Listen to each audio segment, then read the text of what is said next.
Good afternoon, everybody. Welcome to another LTC webinar. It is Thursday, our regular 4 till 5 p.m. Welcome back. It's a little bit sunnier outside, which is good. We've got Edouard and Andrew with us today. How are you doing, guys? Good, thanks, Simon. Good to see you. So I'm great. Good stuff. Actually, where are you today, Edouard? You're in Belgium? Yeah, I'm in Belgium right now, and I'm hoping to be able to go back to London next week. Yeah, I think you'd be all right next week, actually. And then how about you, Andrew? Where are you today? I'm in sunny Wiltshire, about 20 minutes south of Stonehenge. Ah, very nice, very nice. So usual kind of LTC member rules. We will endeavour to ask questions. We've got 50 minutes today, so we've got a hard stop at 10 to. We'll make sure that we do get questions. So I'm going to sort of go through a flow, and I'll be checking in throughout for the questions. So feel free to ask away our experts here. So I think let's get going. Firstly, let's start with. I'll probably alternate between you both. So I'll kind of do it in stages. If I can get both your backgrounds first, Edouard, let's start with you. Sort of kind of a potted history of life.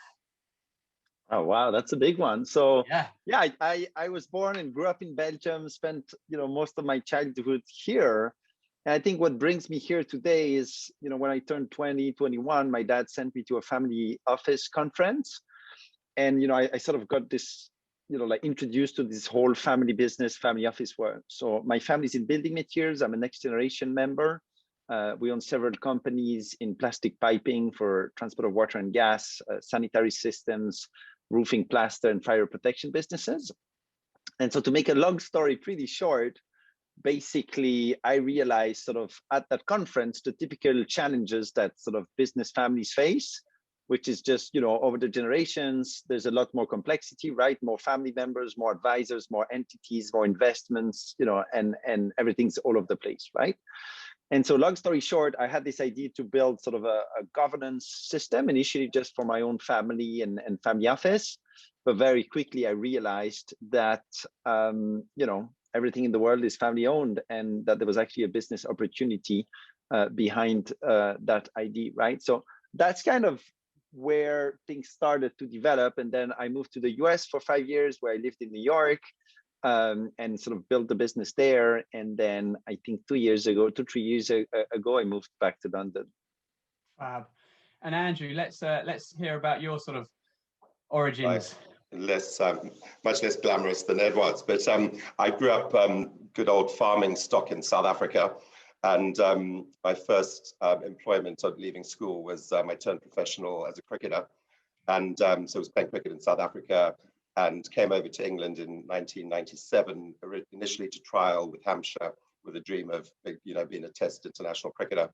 And the week I arrived at the first practice, I threw my rotator cuff out and was out for 6 months and was literally stuck in England with 10 pounds in my pocket. So I went up to London. I got an amazing job at JP Morgan, having read economics at university, and thinking I would just be there for 6 months and then go back to South Africa to continue with my cricket career.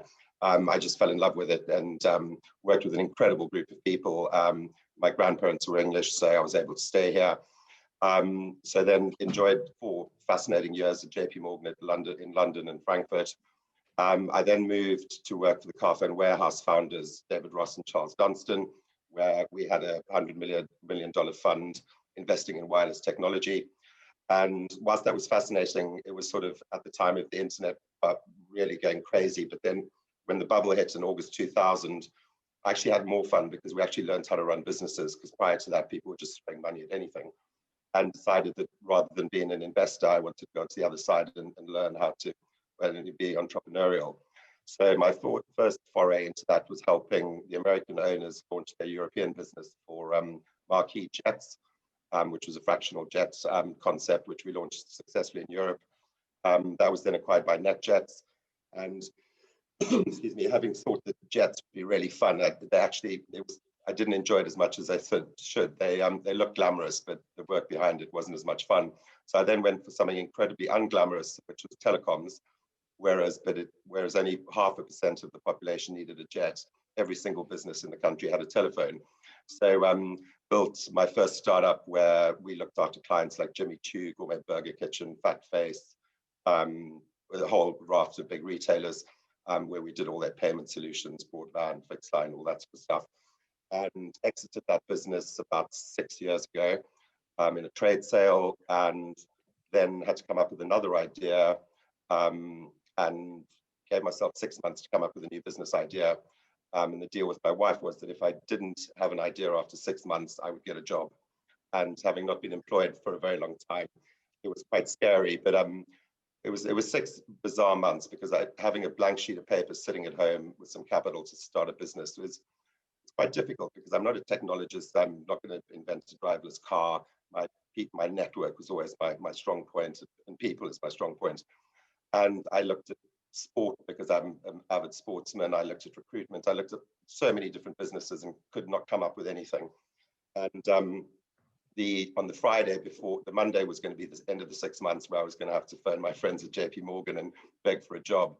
On the Friday, I was so desperate, I decided to research 3 people who were very successful and who I admired. And the plan was that I would have a blank sheet of paper, I'd Google them, see what they were doing on that day, and then go back to when they left university.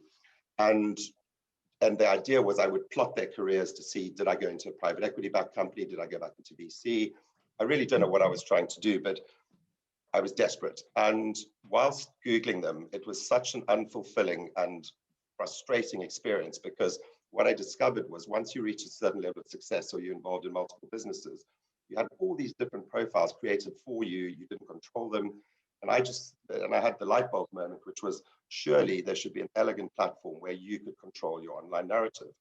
And I started writing the business plan for the market 6 o'clock that evening, finished it at 2 o'clock on Saturday morning. And a week later, the market was born. So I found a problem rather than coming up with an idea, and came up with a solution to fix the problem, which from an entrepreneurial perspective is always a great way to start a business.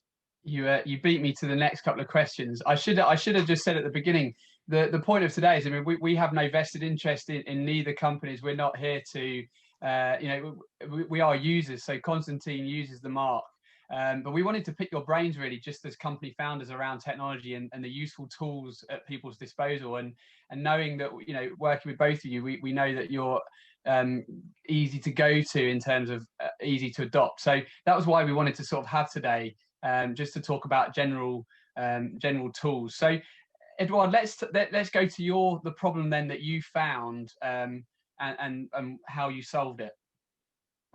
Yeah, so I think the problem was just, technology is just a tool, right? And I think if you look at successful business owning or sort of financial families, they all go through the same transitions, right? Like, first generation builds the wealth, second generation, has to learn to work together, make decisions together, take over progressively. And then you start to have cousins that have different ownership stakes, some are involved, some are not. They have different educational backgrounds. Maybe they live in different cities, different countries, right? And so the question is, like, how do you stay successful as a family office or family business in the long run, right? Because the moment you start splitting, it typically generates fights, and then, some people will do a good job after, others will just, spend it. I don't know, right?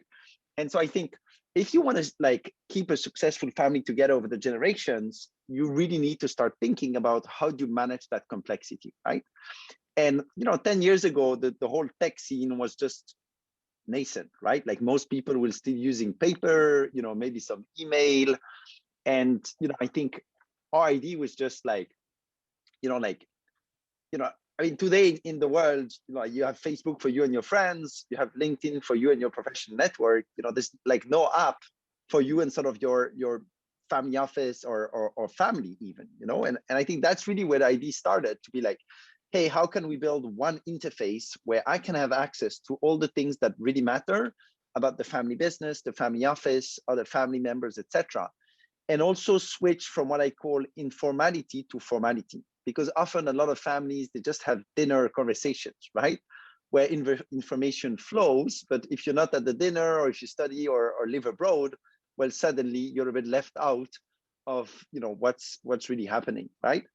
And so I think that's really where the idea came about. And so we just built one platform with sort of all the tools we needed to manage all these governance processes, right? So it's actually pretty simple, right? You I mean, everyone has meetings, right? You have a board meeting, you have an investment committee meeting, maybe there's a family foundation. You know, in every of these meetings, very important decisions are taken. They need to be archived, they need to be centralized, they need to be documented, so that 6 months from now, 5 years from now, 10 years from now, you still know why a certain decision was taken, what the history is, all that stuff, right? Second thing is, like, every family has a lot of documents and sensitive information, right? To make the right decisions, you know, you typically have a lot of information at your fingertips. Well, how can you access it and search it and find it and manage it securely, you know, from sort of anywhere in the world, right? And then the third thing was really like these workflows. How do you make, you know, approvals? How do you vote on things? How do you make decisions in sort of a remote world? And we've clearly seen that this year with COVID. And I think the last thing was transparency. Like, in every family, you have, you know, family members that have an active role and then family members that don't have an active role, right? So how do you make sure that the trust remains within the system between the people that are active and non-active? And often it's a question of transparency and knowing what's happening and having regular updates and all that stuff. So that's really sort of the problem that we addressed. And then we just realized that there's a whole bunch of families out there that have these problems. So. And I think the two things that combine you both is the wanting for somebody to have control over the work, over the information flow, and making sure that they're in as control as they could be. Andrew, when did you? So you've had the idea, you've seen the challenge, you've seen the problem. There's a product to be made. What happened next? How did you go about building that tech? So I found a really an incredible development team based out in Serbia. That we employed, that we still have the original team 6 years later. And, you know, I mean, I think, you know, you talked about, you know, the technology. The technology is just so pervasive that there's so many different things that it seems to make our lives more complicated. And I'm actually in a position where I'm trying to make our lives less complicated, because there's so many things you need to be considering. And, you know, with our business, the key thing is that, you know, 4 or 5 years ago, or as Edouard said, you know, 10 years ago, there wasn't that much information on the web. So if you were a high net worth or a very successful individual, and there wasn't that much about you online. And what then happened was you had Twitter in its nascency, you then had Instagram, LinkedIn 10 years ago had 90 million users, it's now got 600 million. And so you went from a position where stuff might have been read about you in a newspaper, but you'd only learn about it in Australia, and then it would get on the web a week later, to a point where information about you, over which you had no control, would spread across the world in milliseconds. So if someone tweeted something defamatory about you, it would be read in Australia like that. And, you know, that's really where the mark came in, where people knew. So basically 4 or 5 years ago, you wanted to be under the radar on the web. And then whether you chose to or not, you are now on the web. If you're successful, people can write blogs about you, there's tweets about you, there's Instagrams, people can take photos. And so you've really got to try and control that. So where we come in is we allow people to sort of control their online presence. You know, we've got hundreds of most successful people in the world who trust us to manage their biggest asset, which is their reputation online.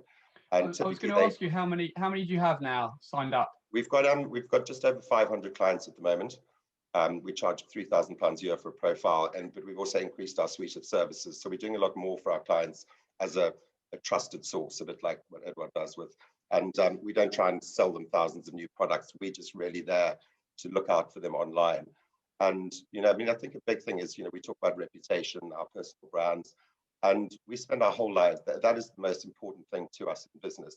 And, you know, we'd never walk into a meeting in our gym clothes with a poorly presented document. The document's always perfectly bound, used no spelling mistakes, but the same due care and attention hasn't been given to our online presence. And that's where we come in and really help our clients ensure that they present it elegantly online. But also, I think one of the key things is, you know, we've had so many clients who say to us, oh, I'm not on LinkedIn, I'm not on Twitter. And then our due diligence shows that they are. And then when we show it to them, they say, oh, I think my cousin told me to do that one afternoon after a Sunday lunch. And, you know, we had one instance recently where it was just before, I say recently, a year's gone past so quickly, where we've been locked up. But locked down. Feels like a prison sentence. For some. But there was this amazing American CEO who she was in London in January. I was introduced to her by one of my clients, and she was staying at the Ritz, asked me to come and meet her for a cup of tea and talk about digital presence and reputation and everything. And we always do a quick digital audit on all our potential clients to see what's out there, what we needed to know. And I found a Twitter account that it had a photo of her, it looked like her. And the last tweet that she'd sent was 2.5 years previously, but it was quite explicit, saying what she would do to Brad Pitt if she was locked in a room with him. And I have to say, I went, wow, this could be an interesting meeting if this is the sort of thing she's happy to tweet. I then looked a bit below, and there were 2 ads for Bitcoin. So what had happened is she had been hacked 2.5 years previously and hadn't looked at a Twitter account. So when I met with her, I said, do you use Twitter? She said, I did have an account, but I don't use it anymore. And I said, well, look what's happened.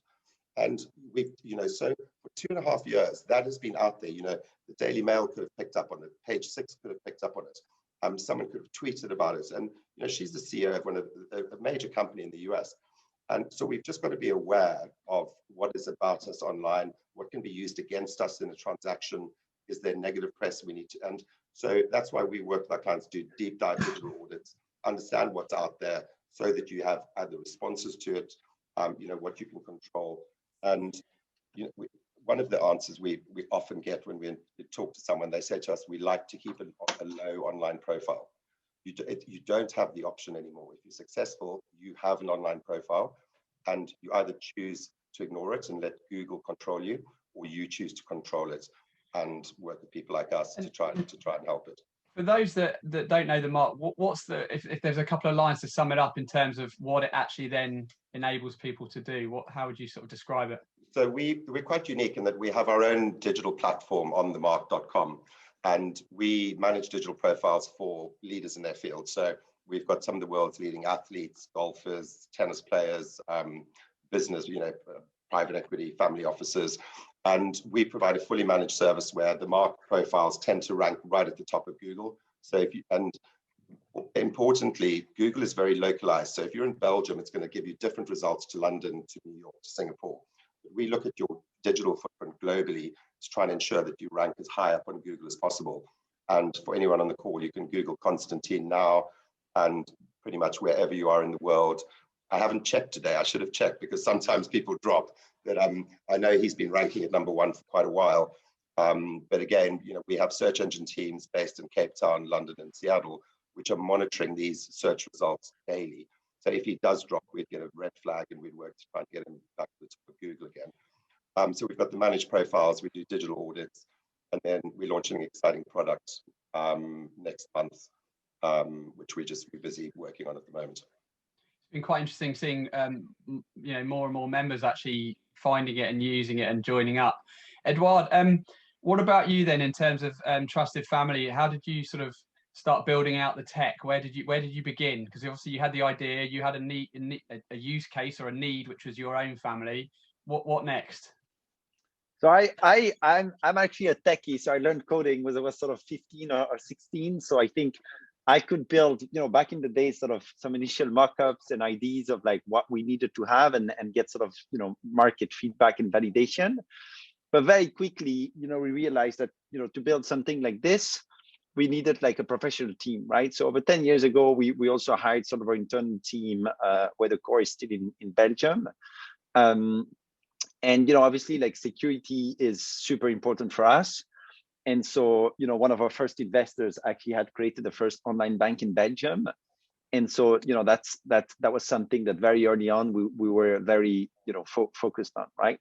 And then, the team just grew as the business grew, right? And, still pretty much the same team with new additions, right? So.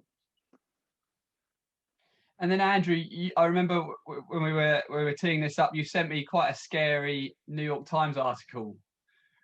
So I wanted to ask about kind of worst case scenarios. I know you alluded to one a minute ago. Can you just explain the New York Times article? Because that was quite harrowing to read. It's probably the scariest article I've read in the last 5 years. And the reason it's so scary is that it could happen to any one of us on this call. And so basically the premise of the article is that you should all, we should maybe try and share it afterwards, Simon. Yeah. But basically what happened is there's a family office based out of Canada. They had a bunch of businesses. They had real estate practices, bakeries, just a sort of entrepreneurial family. And one of their star realtors had been doing brilliantly, then lost her performance and was let go. And at the same time, the principal moved to England. They hired a cottage in a beautiful little, in the Cotswolds somewhere, I think, in a beautiful little community. And about 2 months after they'd been there, one of the neighbors came to them and said, look, we're not sure we're that comfortable living next to a convicted pedophile and fraudster. And this guy was shocked. And he was like, well, what are you talking about? And they said, well, we've Googled you. And he hadn't Googled himself. And it turned out that over a 5 or 10 year period, I can't remember, this woman had been absolutely attacking the whole family and just posting on blogs, anything possible to just defraud them, defame them, and writing the most awful, awful things. And so much so that his children, who were 19 and 20 at the time, couldn't get jobs because every time they were Googled, all this stuff about your father's a pedophile, the family's crazy, it's bankrupt, it's fraudulent, and it's actually destroyed the guy's life. And this is off the back of one employee, and every single person on this call has fired one person. And sometimes it's fine, but the tools people have at their disposal to say incredibly bad things about you with the issue at the moment is there's no recourse. If this gets onto Google, Google, it's almost impossible to take this stuff off. And the other important thing is, this person hadn't Googled himself. And that's where we just met, we're looking at our clients all the time, picking up. We've got one multi-billionaire in New York who every week we pick up a fake LinkedIn account in his name where someone's trying to connect to people and defraud them. So, we're monitoring it. And if you pick it up at source, you can fix it. So if you get a real-time alert that this has happened, you're in the middle of a big transaction, someone sent a tweet saying, you XYZ, you can deal with it. But the moment it gets retweeted, you lose it, because so then that little flame turns into a wildfire. And once it's out, and then 2 weeks later, it gets picked up by the Daily Mail, and then people will then decide that you are fraudulent or whatever based on what they read, even though it's just totally not true. So, people talk about fake news all the time, and it's typically associated with politics and Trump. But fake news is happening in every local community in some form. And that's the bad part of technology. I think, I love all these enhancements in technology, and we should use them. We should use the best, but there's a real dark side to social media, Google, that we just have to be so aware of, because it can change our lives in an instant. And Edouard, without trying to be too negative, do you have families that have had nightmares in terms of communications and how you sort of help them? Obviously Andrew's is a clear kind of ability to control the first thing that's seen about someone's digital presence. What about from your guys, the sort of nightmares from a family that's been turned around? And we have seen stories, but obviously, we're not specialized in what Andrew does. I think our focus is really on what's the important information you need to share as a family group, and how do you share it? Because a lot of families, for example, they just send sensitive documents via email, right? You get an email, you forward it to 10 people, you actually have no clue of what's happening, right? Is the document open, yes or no? Has it been read? Is it being forwarded? You have no clue, right? And then that specific document gets copied in 10, 15, 20 different places, right? And also, because in a family office environment, it's not like a team where everyone runs on the same IT environment. You have no control on the Gmail address of an individual family member, So you don't know if it's getting phished, if there's security alerts linked to that, all that stuff, right? And so I think a lot of family offices start to realize that and are sort of thinking, well, where do we manage our important information? Is it on email? Do we have a server? Do we only do paper stuff, etc., right? And I think that's where we've been really focused, is on all the internal communications within a family, just to make sure that they have access to the right information, and also that when they connect to that information, there's limited risks of information leaks. Have you sort of become obsessed with information flow within a family then? So is your family sort of oh man, this guy knows far too much now? They don't invite him to dinner anymore. Yeah. it's very complex, because like it's always like, who gets access to what, and then it's not only the family members, but it's also all the close advisors, right? Every family has like external board members, accountants, lawyers, all that stuff, right? And in a certain way, they all manage a lot of information, about you, right? And so the question is like, well, where is that information stored? Like, do you let your service providers manage the information and keep the local copies? Or do you manage that yourself centrally, kind of, right? And so, you've seen, obviously some of the cases over the last 5 years in the press. And so I think more and more families are thinking about that. How many families have you got now working, using the system? So we have about 151 families now, about 50% in North America and a bit South America, and 50% in Europe. And we're starting Asia and Middle East right now. Cool. Andrew, I think this was from the lady that was the next door neighbour of the people that was getting away with it. So she was the one. So why with reputations ruined so easily, why do you think so many people still neglect reputation management? It's a really good question, and I think one of the main reasons is that a lot of people just don't understand how important it is to manage your online reputation. And there's always been this thing that I don't do online, therefore it won't happen to me. And I will say that the one COVID's been terrible, but the one thing it has moved forward at an incredible speed is technology and people's understanding. People that traditionally had only been to meetings are now being able to log onto Zoom calls at home using technology to manage their lives. And because they're Googling people before every meeting, and you don't get to get your sort of personality across as easily on a Zoom call as you do in a meeting, they're starting to understand that you really need to look at this. And we are seeing a shift, and we work with a lot of the big online reputation management companies where people are actually starting to look at it earlier, which and someone says, I'll think about it and deal with it in 3 months. You have to deal with it right now, because the issue is if you get a good strategy in place for your online presence, if you have a disaster in 3 to 6 months' time, you've built a basket of digital assets that can help you control it, and it negates the crisis management that you'd have to do later. Also, it's relatively inexpensive to do it now when you're not competing against bad news or a crisis. When people come to us or they go to online reputation managers and they go, right, we've just been, we're going into a big lawsuit because we've been accused of this. And then literally the first 2 pages of Google are all negative press. Whereas if you do it now, and then also it costs you 100 grand a month. Whereas if you just get that insurance policy in place now, control your digital assets. And the way Alan Dunlavy from Shillings explains this really well. And he says, if you look at your financial portfolio, so you've got a list of assets, you've got liabilities, and you've got risks. And how do you improve your financial portfolio? You invest in the best assets that you're looking to grow, and you try and minimize your risks. So take Google page 1, which is typically, depending on the device, but it's normally 10 results when you type your name into Google. Now you need to look at that portfolio as a digital portfolio of assets, risks, and liabilities. So try and control as many of the top 10 results in Google as you can. And we're always happy to work with our clients to get not only just the mark profile, which ranks very highly, but give them advice on the rest. But control that, because you just don't know what's coming down the line. And we have one recently where one of our clients who had been announced as the chairman of a major FTSE company, he was announced on the Monday. On the Friday, there was a massive accounting scandal at the company. Now he was only starting his role 3 months later. And every single news article mentioned in the next 3 months referenced his name with the crisis, even though he hadn't even started.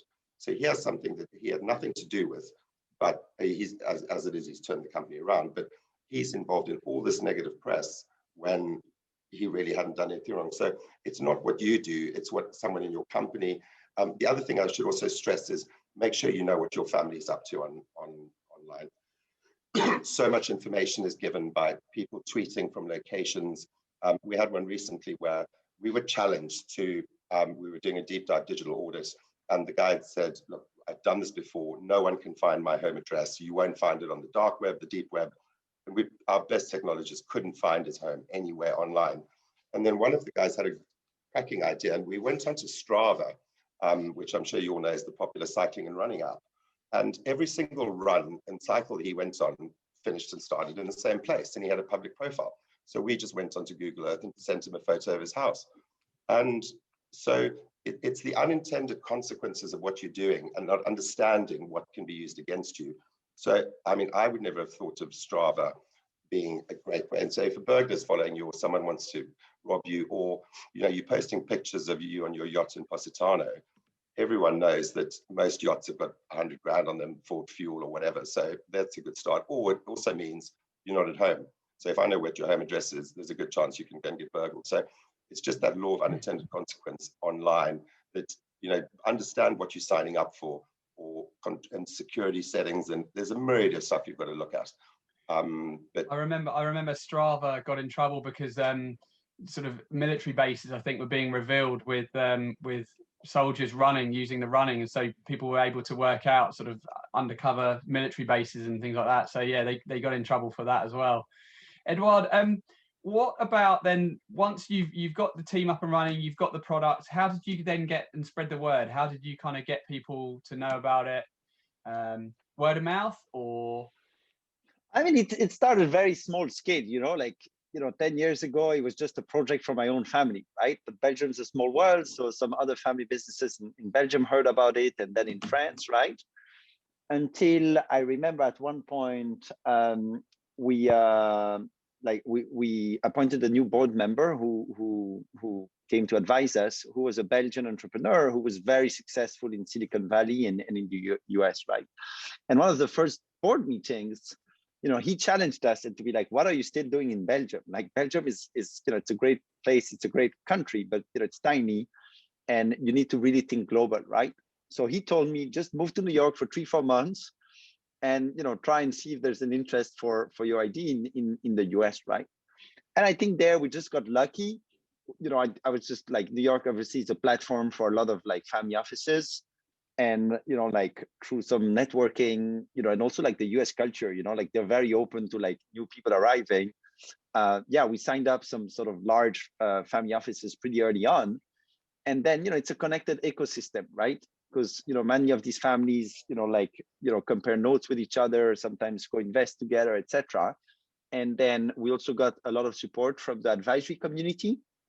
You know, like every single service provider now in the industry, like the accounting firms, the law firms, the private banks, the investment banks, they all have a family office team, right? And, you know, all these teams are never going to build a sort of a tech platform themselves, but they realize that their clients need it. And so, you know, like we're just quite plugged into that whole advisory ecosystem. And a lot of our growth today comes from introductions from, you know, many of these service providers as well. Great stuff. And then Andrew, again, moving on in terms of how you sort of feel the business now and how you kind of keep evolving. What's the next plan, and how do you sort of envisage scaling? Is it extra features? Is it more users? So it's a bit of both. We're literally going into a massive scale-up mode at the moment, and I mean, I think we've hired 5 new staff this week because everyone is just so incredibly busy. And we're really going to the next evolution of the business, where we started off by signing 1 and 2 clients at a time, where we're now just doing entire boards. Another area that's really exciting for us is sports. As you'll see on our site, we've got some of the leading athletes in the world. We've got some incredible sports profiles in development at the moment, which are due to be published in the next, as soon as they get signed off by the clients. And so we were very strategic about who we were working with, and we really made sure that we can add value to our clients rather than just window dressing clients for the sake of it. So, you know, we have massively high renewal rates of over 95% at the moment, I think it is. And so we're going to see a big growth with some, as I say, some incredible names. And we've also been quite discreet in building it. So a lot of people have never heard of the mark, other than they find it by mistake because they Google people and they find Constantine, whoever, or Jim Felix, who's on your board, who's also one of our clients. And so that part of the growth is really exciting. And so anyway, so having been really discreet, we've just given an exclusive to a big pink newspaper, which is coming out at the end of March, where they're doing a massive feature on us. So we're going to start doing a lot of press and sort of telling the world what we do, as opposed to being a well-kept secret. And we've got an incredible new product in the pipeline, which will also be announced in this article, which we've given as an exclusive. which I should have done this webinar in a month's time then. No, you can all London Technology Clients Club members can get onto the list first. How's that for a deal? Okay, rightio, good. And trusted family clients as well then. And trusted family, with pleasure. Yeah, so we can, and what's exciting about this product is it's not, we weren't sitting in a room coming up with ideas. What it was it's a product that all the biggest banks and KPMG and everyone in the world with big corporate communications companies use.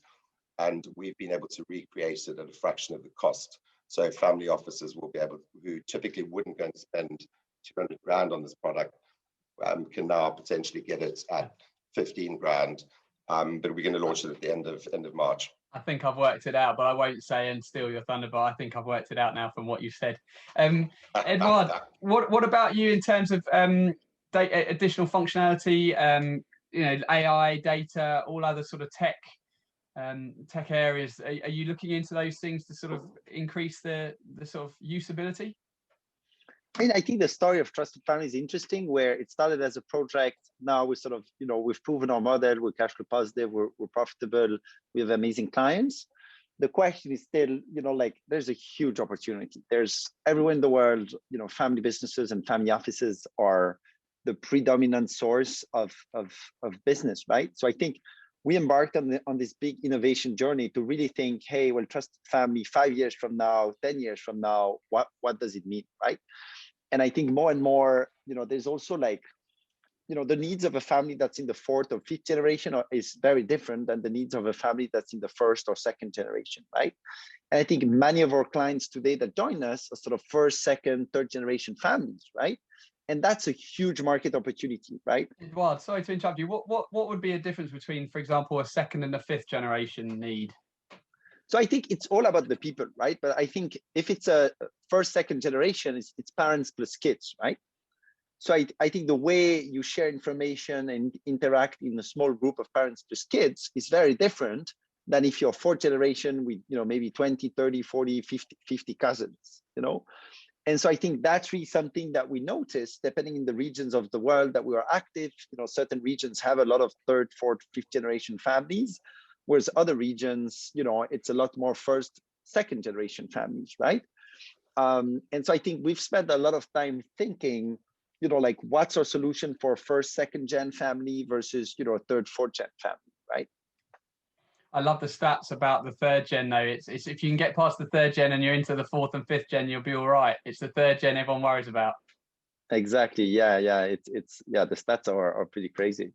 And Andrew, what about next up? You personally as well? Is there, are you building this as a scale up for an exit, or is it? I mean, it's a wild ride right now, so you just want to carry on.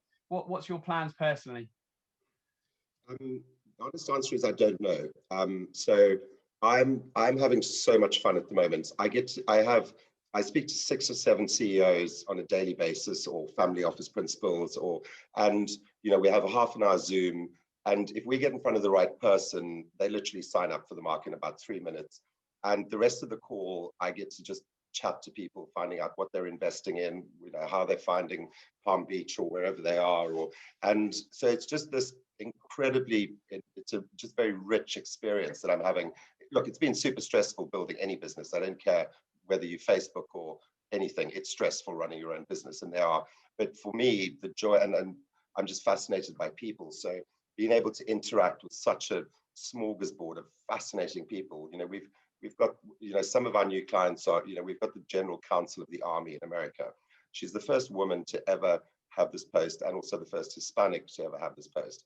And Michelle she's literally one of the most incredibly inspirational people I've met in the last year.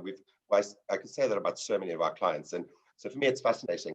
Look, at the end of the day, we want to make money. At the moment, I'm enjoying it. We're not even near an exit anyway, so it's not something that's that I'm worried about. But let's see what happens. We cash flow positive this year. We're selling as many profiles in a day as we used to sell in a month when we started. So that the trajectory is good, and I'm enjoying it. So who knows? I'm not in a hurry to sell it.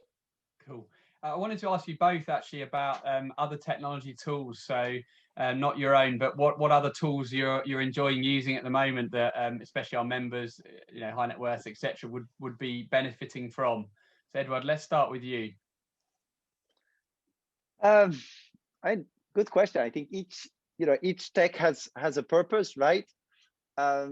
So I think it really depends in like which environment you're looking at, right?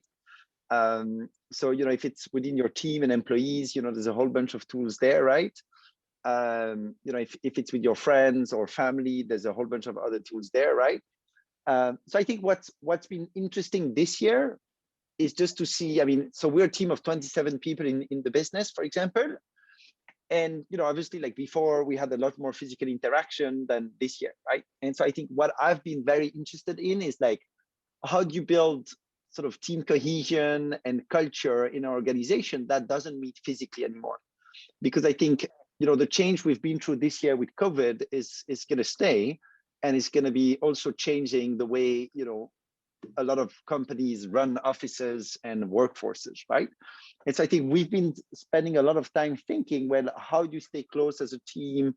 How do you build emotional connectivity? How do you align on goals and all these things? So we just implemented a tool that's called 15.5, which is just, a tool that we use with the whole company. It's about sort of objectives, key results, weekly check-ins, how are people feeling? But it's very new for us, but that's been something that before there wasn't really the need for it. But I think now that we're more sort of a distributed remote company, well, suddenly it becomes very useful. So that's just one example of like something I've discovered over the last 3 months. That's cool. We were talking about this as a team earlier about the sort of what it's like to be a 21st century CEO and how you need technology, but also company culture as it's distributed. So Andrew, what about you? What I've got a feeling you're what are you're going to tell us? Yeah, so I think what Edouard said is fascinating. And so we opened an office in Cape Town where we've got a big digital media center now in February. So being South African and it was going into the summer, my genius plan of spending the summer working from our Cape Town office went out the window. But we've hired 8 members of staff down there who I've never met. And the challenges and with some of our mental health challenges that some of our younger staff have had. It's been really eye-opening and sort of just the directors all checking in with certain people and making sure they're okay. But I think there's such a plethora of new technology around at the moment, and I'm actually going the other way and trying to use less. We work so hard on our businesses, and I think I want to do. I did this for the first time ever a while ago. Is I did not look at my emails over the weekend, and I responded to a bunch on Monday morning. I said apologies. Well, I didn't even apologize. I said I did a digital detox this weekend, and every single person wrote back to me and says my partner has been begging me to do this, and I think we need to be careful that technology enables our lives, but doesn't take over our lives. And so I'm looking at technologies that make my life run more efficiently and mean that I don't need technology and looking at a screen all the time. And, going for a walk with leaving your phone at home. And also I think, and I know we touched this on a previous conversation, but, I've got a 6, 7 and a 9-year-old, and I want them to have the best of technology from an education perspective and listening to music. But they want to be on it all the time. And I think we've got to just be careful of how much technology we use. And I know Edouard and I had a call last week, and we were talking about Clubhouse, which is this new wonder app, which it has. Last week it had 10 billion active users, and I was invited onto it quite early, and I signed up because obviously I'm in tech, so I really want to know what it's all about. I haven't listened to one conversation because I work in the day and in the evening. I don't want to then go back onto tech. I want to read a book or watch golf because I can't play golf at the moment. So that's my view on tech. So I think we need to be careful. We need to use it smartly, but not let it run our lives. You just watch people on the bus or wherever. People are just glued to their phones, and it can't be good for us. I suppose it also sort of fits with the narrative around if you've got control or you're managing digital presence, for example, then it's one less thing to worry about. Is that part of the kind of? Do you know what? That's exactly how our clients feel. They go, "You're dealing with this. I don't have to worry about it." And you pay in a bit. And I think with a lot of the tech that I'm looking at is I will pay people to run tech for me. That means I can go and play an extra round of golf or get on my horse or go and spend time with my kids. That's why I think the smart way of using tech is, but not where we have to sit on it all day or like spend 3 hours on Clubhouse listening. And I'm sure there's some fascinating stuff, but I just haven't had the time to do it. The last two questions, and I'm going to adapt one from the audience. But Edouard, is trusted family, can it be used? Is it suitable for everybody? Is it just for families, or is there a wider use, do you think, or even in the future?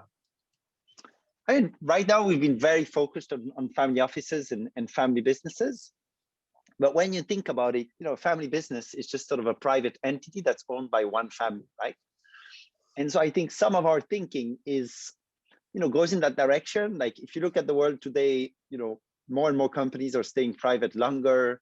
A lot of the world's activity is actually structured in private entities, right? And so I think when you go back to the concept of ownership, every entity that has more than 10 owners has communication and decision-making issues, right? Like how do the active owners inform the non-active owners?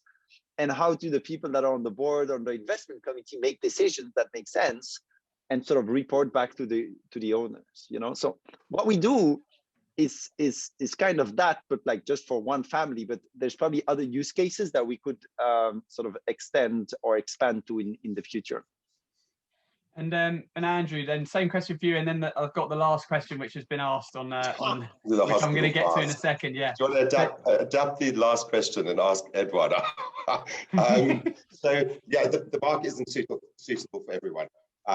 We have a very strict risk control committee where this is if someone is using the market to try and make themselves look good because they've been done for insider trading, or they just very obviously there's an incredible amount of negative press, and we're not a profile polisher, so it doesn't work for everyone. And also, why it works so well, sort of family businesses, high net worths, is because they tend to be involved in multiple businesses, and they support charities, they sit on boards. So we really, our profile managers are able to create these elegant profiles that encapsulate everything they've done. Do you want to ask the next question, or should I read it out? You can read it out and ask it, and then you can answer it. So the question from someone who is anonymous, which I'm going to take offense at because they haven't put their name to it, but it says, what would you advise Prince Andrew in regards his recent reputational issues? Now, clearly I'm not thinking of a potential peerage here when I answer this question, because I'm going to be honest. I mean, that has just been one of the biggest train crashes ever. And the issue he's had, and the reason I know this is because Palace approached one of our clients who specializes in this, and they spoke to the team, and they didn't take the work because they felt that he wouldn't listen to anyone. And that's exactly what happened. And so what we understand is that it was against advice, it was his decision to appear on Newsnight with Emily Maitlis. And it was the biggest, he could have done it, but he was so poorly prepared and so arrogant in terms of his answers. And he had a real mea culpa opportunity to stand up and go, I screwed up. I shouldn't have done that. I need to apologize to the victims. And he may have, and just repented, but when he said, I don't regret meeting Jeffrey Epstein, who turns out to be one of the worst people the world has ever seen, it's just poor advice. And I think you could run that back to the earlier question about why aren't people, using reputation companies to manage, because, it's so critical now and he had an opportunity to correct it, but because he wouldn't listen to his advisors or use trusted advisors, it's been a disaster. And I can't see any way back for him. It's just, and I feel sorry for his kids, because he, for the rest of his life, when you Google him, guess what comes up? And that's not going away. So I'm wary of time. So one last very quick question, and it's literally 10 seconds each. What's the first thing you do outside of lockdown? What's the first thing you want to do? Edouard? I'll play golf with Andrew. Right. There you go. What Edouard doesn't know is I've ordered some new drivers, which are being delivered the day before. But we're actually not even joking. We are literally, I'm going to hit a golf ball the moment we can. And so excited about it. It's early April in the UK, I think. Yeah. I cannot wait. Although I wouldn't mind going to Caddy, Simon. So I'm going to Clifton Beach. That's where I'm going. Right. Okay. Well, that's it, guys. We said we finished at 10:02. So thank you very much. Very useful. Great to hear about the tools. Great to hear about the vision and then where it's all heading. I think it's all heading the right way for both of you. And yeah, look forward to working with you more in the future. And thanks for your time. We will circulate this this follow-up, this recording, and the New York Times article. So thanks everyone for joining, and have a good rest of the day. Thank you, Simon. Thanks everyone. Cheers. Bye-bye.